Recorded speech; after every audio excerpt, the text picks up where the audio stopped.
வணக்கம். இந்த ஆட்சிய நம்ம விஜய் சார் தெரிஞ்சுதான் இதெல்லாம் பார்த்துக்கிட்டு இருக்காரா?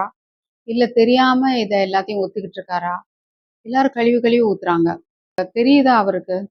சாட்டை பயங்கரமா வெளுத்து கட்டுறாரு பாருங்க. காரிலிருந்து இறங்கிய அமைச்சர் அவர் செய்த காரியத்தை பாருங்க. ஒரு காரியமும் கிடையாது.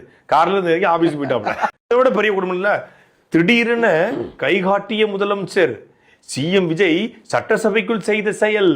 சட்டசபைக்குள் வந்தவுடன் முறைத்து பார்த்த விஜய், முறைத்து பார்த்த முதல்வர். சமந்தாவோட சேரியை கவனிச்சிங்களா?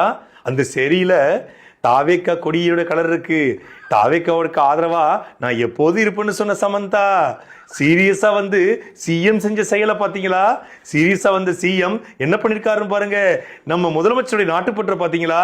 தேசிய கீதம் முடிஞ்சோடனே கையெடுத்து கும்பிட்டாரு. இதுதான் முதலமைச்சரோட நாட்டுப்பற்று இப்படின்னு ஒரு வாய்ஸை போட்டு எல்லாத்துக்கும் திடீர்னு சாலையில் இருந்த மக்களை பார்த்து ஆவேசமா அன்போட போனாரு.